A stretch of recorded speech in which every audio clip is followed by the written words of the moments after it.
Yaku minasan, welcome back again with Mr. K di sini. Akhirnya chapter terbaru udah rilis ya, web kesayangan. Tapi ya untuk chapter ini bener-bener speechless lah. Jadi tanpa Mr. K banyak bicara gak jelas, monggo enjoy One Piece React new chapternya, oke?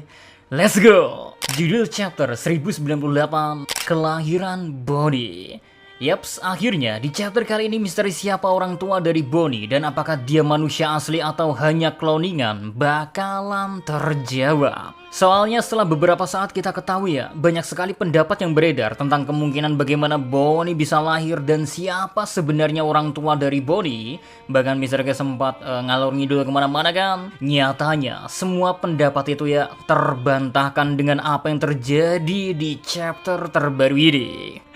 Emang udah ini kadang otaknya emang gak bisa ditebak. Dan lagi-lagi ya kita dibikin gigit jari setelah banyak teori yang keluar, cuman gak ada satupun yang mendekati. Di sisi lain, di chapter kali ini kita dikasih lihat cover story yang memperlihatkan Brook dengan tulisan pada celananya tertulis permintaan maaf dari Oda yang ternyata gak bisa menyempurnakan 100% chapter kali ini tepat waktu. Yaps, entah apa alasan Oda sampai gak bisa nyelesain gambarnya tepat waktu Semoga Oda Cia terus dikasih kesehatan aja biar One Piece bisa tetap keluar dengan lancar. Tapi yang pasti dengan informasi ini ya, masih ada beberapa gambar yang bentuknya kayak sketsa, tapi bukan yang kayak suka dikasih lihat sama Togashi Sensei yang waktu mau ngerilis chapter baru Hunter x Hunter. Melainkan sketsanya udah ditambahin detail-detail kecil kok. Dan nanti ya buat perilisan volume 108 gambarnya pasti lebih disempurnakan lagi. Jadi buat yang mau beli gak usah khawatir Toh udah ya mau rilis tulisannya sama sketsa kasar aja ya, tetap kita baca pastinya. Lagian spoiler aja, yang bentuk tulisan aja kita baca, apalagi cuman gambar skets kasar. And now masuk ke menu utamanya, dimana setelah Jinny tertangkap, dia diculik ya, dan dipaksa menjadi istri Tenryubito. Sayangnya belum ada informasi tentang siapa sebenarnya Tenryubito yang begitu menginginkan Jinny ini. Tapi yang pasti, di sini sedikit dijelasin kalau kelompok yang dipimpin oleh Jinny ya berhasil dimusnahkan alias dibunuh semuanya oleh serangan mengejutkan yang dilancarkan oleh pemerintahan dunia. Tapi apakah ada keterlibatan dari para anggota Silverfold atau siapa sebenarnya yang diutus untuk menyerang kelompoknya Jinny? Emang masih belum jelas Karena yang pasti ya gak mungkin orang-orang lemah bisa mengalahkan kelompok Jinny. Secara dia aja udah menjadi komandan di pasukan revolusi. Di sisi lain pasukan revolusi menjadi jauh membabi buta di berbagai medan perang selepas penculikan yang terjadi kepada Jinny Bahkan Kuma sendiri jadi jauh lebih aktif untuk ikut di berbagai macam pertempuran. Sampai-sampai diperlihatin baru beres berperang di suatu tempat, Kuma langsung pindah ke kerajaan gua ya setelah mendapatkan informasi adanya pemberontakan di sana. Dan cukup Kuma seorang diri ya, wilayah itu berhasil diratakan olehnya. Kemarahan dari pihak pasukan revolusi emang bukan tanpa sebab. Kehilangan Jinny yang sudah menjadi komandan dan keluarga bagi mereka tentu membuat mereka semua marah dan serasa ingin menyelesaikan semuanya secepat mungkin. Tapi dari sini kita tahu kan kalau pasukan revolusi emang gak pernah sempat untuk bisa menemukan dan membebaskan Jinny kembali. Pasalnya, Bonnie akhirnya di sini dijelaskan sebagai anak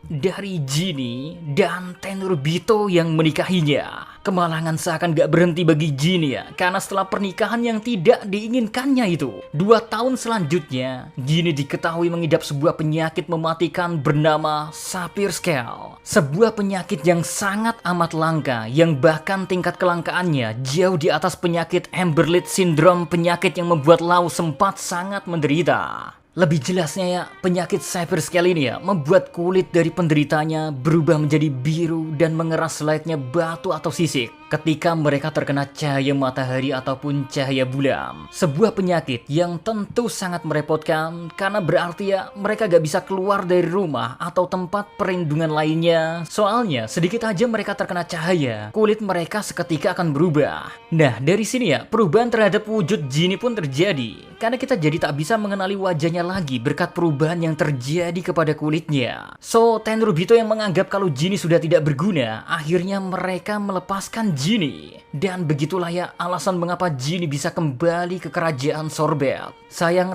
di sini kita gak dikasih lihat wujud dari Jinny. Jadi gak tahu seberapa ekstrimnya sebenarnya perubahan yang terjadi kepada dirinya itu. Tapi yang pasti, selepas kembali ke Sorbet Kingdom, Jinny kembali ke tempatnya dulu bersama Kuma ketika mereka tumbuh bersama. Dia pun lalu menitipkan Bonnie kepada tetua-tetua di tempat itu. Gak berapa lama ya, dari kembalinya Jinny ke Sorbet Kingdom, dia mencoba mengontak pasukan revolusi dari sana. Di momen itu ya, Jinny terlihat berkata, "Aku ingin bertemu kalian kembali." Tapi sayangnya ini semua adalah perpisahan. Ivankov yang merupakan kakak dari Jinny, yang menerima panggilan dari Jinny, hanya bisa terkejut sambil berteriak, "Apa?" Sedangkan di sisi Ivankov ya, Kuma yang juga mendengar percakapan tersebut, dia berkata, "Aku pikir aku tidak akan pernah melihatmu lagi. Di mana kau sekarang, Jinny?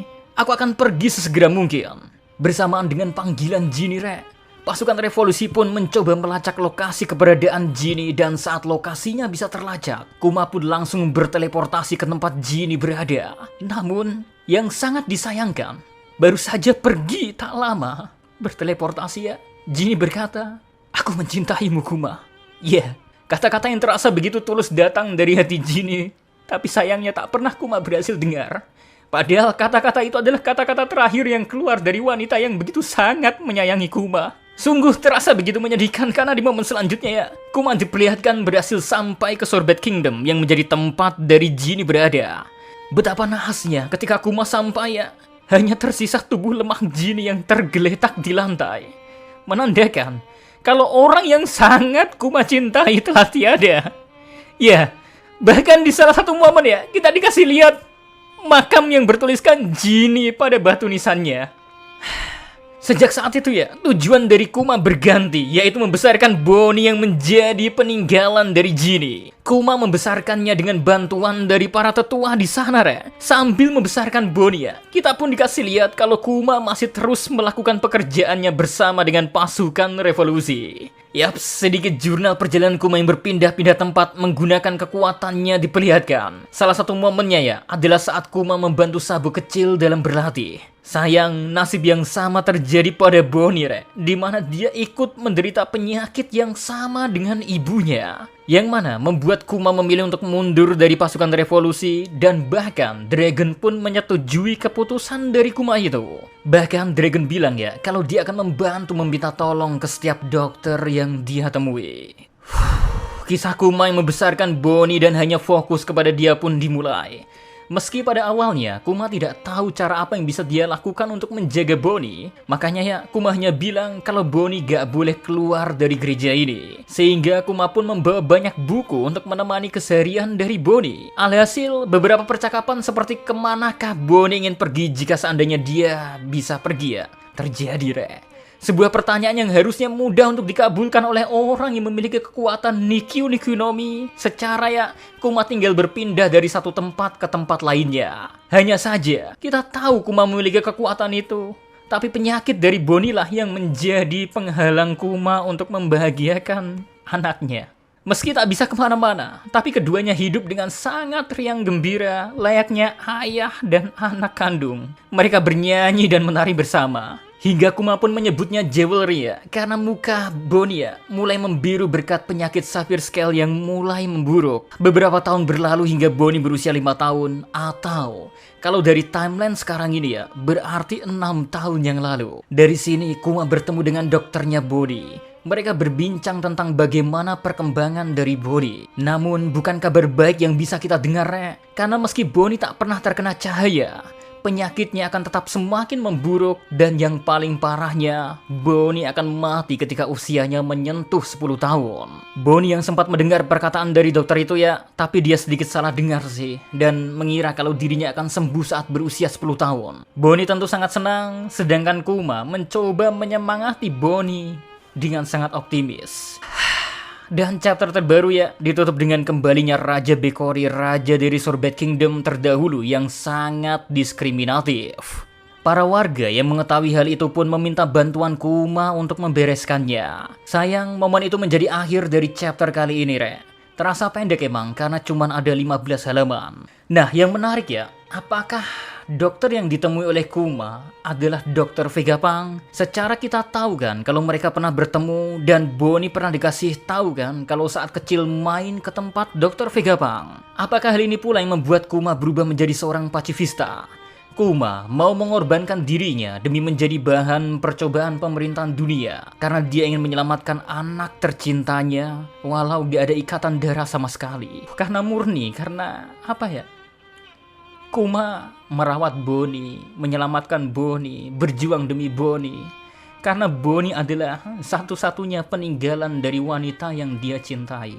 Mr. Kesorire mungkin agak terenyuh reak chapter kali ini, tapi mau gimana lagi? Apa yang diberikan Oda, yang kita tahu sendiri kan, Oda selalu bilang gak ada romance di One Piece, gak ada romance di One Piece. Sekalinya ada romance malah gini. Oke, Mr. K tutup dulu.